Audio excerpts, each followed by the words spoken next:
Ironically, if you're a buyer and you're in a position to buy now, buy now. Yeah, the interest rates are not at all-time lows. Guess what? They almost never are.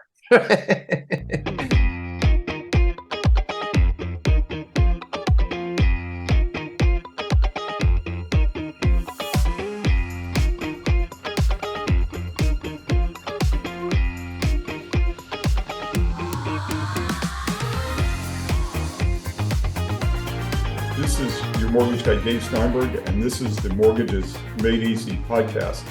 I am sitting here with my friend, Diallo Stevens. Diallo is a great realtor with 20 plus years of experience. He's at EXIT in Queens. And he and I were talking about the real estate market here.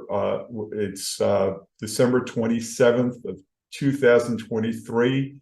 It's been an exciting year.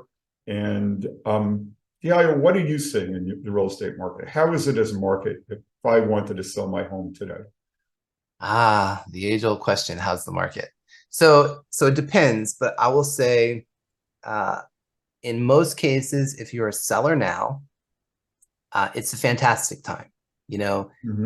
Interest rates have gone up tremendously, and so that puts the brakes on the market a little bit.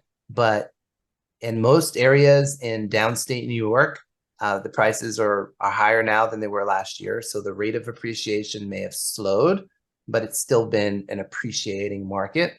And that's despite dramatic changes in the cost for a buyer of purchasing. But that happens, right? It's the nature of the market. People just aren't used to it in the short term. And I would also say that, ironically, if you're a buyer and you're in a position to buy now, buy now. Yeah, the interest rates are not at all-time lows. Guess what? They almost never are. And frankly, if you've got a good lender, right? Like David, you get advice and guidance on how to make it work for you. One thing, an adage in the industry is marry the home, date the rate, right? And the truth of the matter is there are many ways to buy and compete in a high rate and a higher interest rate market. Just most people don't know them, right? They don't know them. Frankly, most real estate agents, it's not an area of deep expertise for them. But there are solutions. If you're a seller in the market now, you might be thinking, oh, well, I have this fantastic interest rate, right? Maybe because I have all this equity now that I didn't have before, if they even realize that, maybe if I didn't have such a great interest rate, I would refinance my house, take some money out, and use it to buy another property. But now I don't want to give up a 3% interest rate, end up with a 7% interest rate. Right. So where people don't know the possibilities, a lot of times it locks them into what they have and they lose out on opportunities. But if I were a person in that situation, I would reach out to David and say, hey, what's the possibility, for example, of taking out a home equity line of credit or a home equity loan, right? That loan would be at a higher interest rate, sure, but I don't have to touch my existing mortgage. Maybe there are alternatives. So what I would say is that the market is fantastic. The challenge is that commonly people don't understand how to work the market that they're in, right? When everything is easy and simple and plain Jane, right? People will take advantage of a market because it seems pretty obvious. When the market changes, the people who win are the people that have the best guidance, that have the best strategies. And frankly, with all the letters after my name and the money and time and decades that I put into developing my career, you're not gonna become a real estate expert, and you don't need to be. You just need to be in touch with the right real estate experts who can evaluate your system, help you take advantage of it. So the market is great. If you, as the buyer, say, "Hey, I'm gonna wait, right? I'm gonna wait for prices to come down," right? You might be waiting a long time, right? I remember, look, I'm 21 or more years in the business, And I remember being a couple years in and people saying, oh, the market's going to come down, right? Like, I'm going to wait. So 2002, we went through 2005, the market in our area started to turn over, right? 2007, 8, people were feeling the pain. But guess what? It wasn't less than the prices in 2002, right? So the people that waited ultimately lost out, right? Yeah. That's why I say. Thanks for raising that, because what a lot of people don't understand is that, let's say I'm a buyer in today's market and I say, well, you know what? I'm going to wait a year, and in that year, I'll be able to save $10,000 more for my down payment. Well, there are a couple of things that we know. And the first is you may not be able to save the $10,000.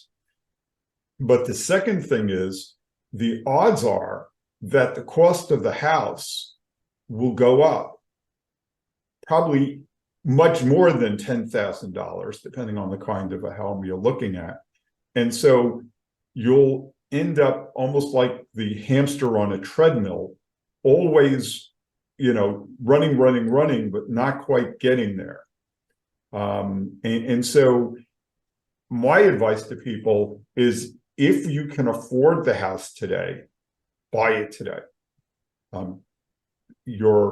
What happens a year from now, 2 years from now, if you do manage to save more, great, you'll put out a bigger down payment. If you have enough for, let's say 5% down plus plus your closing costs, etc., that's great. We can get you that mortgage. And it's a great market for first-time home buyers. That's the other thing people don't understand. It's just a great market for first-time home buyers. There are so many programs out there. For people in Queens, there's a $5,000 grant available for first-time home buyers that probably 1% of all realtors are aware of. There are grant programs, low interest rate offers, tons of offers out there for eligible first-time homebuyers. And, and again, waiting sometimes gets you into trouble. I also love what you said about sellers, because if really people sell because of life events more often than not. There's a new child, so you need a bigger home. Your kids graduate from school and now they've left you and now you're an empty nester. And you must see this all the time. Empty nesters in big homes, they don't want to move because of interest rates. Does that make any sense to you? It's crazy. So it's very easy for someone to be house rich and cash poor, especially empty nesters, right? Grandma's house, nobody's lived there but grandma for decades, and she's having trouble eating, right, or taking care of herself. That's locked up equity.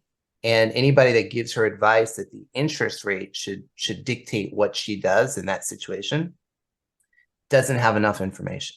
You really have to be careful who you get your information from. And David, I just wanted to say something. You made an excellent point, right, about buying now versus waiting, right? Like you feel like you missed the market. Think about it like you're running for the bus, right? You're running for the bus and you missed the bus. What are you gonna do? You're gonna keep chasing that bus? That bus is gone. The same is true of the market, right? If 2 years ago, the market was surprisingly good, right? And even then, if you're a buyer, you probably weren't feeling it was surprisingly good. You just knew that everybody was getting in. And so, hey, let me get in too.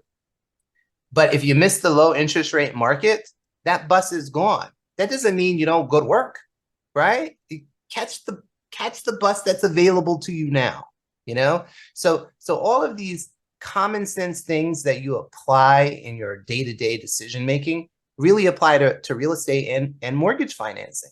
It's just a question of, do you have the right information? And if you think you do, you don't, right?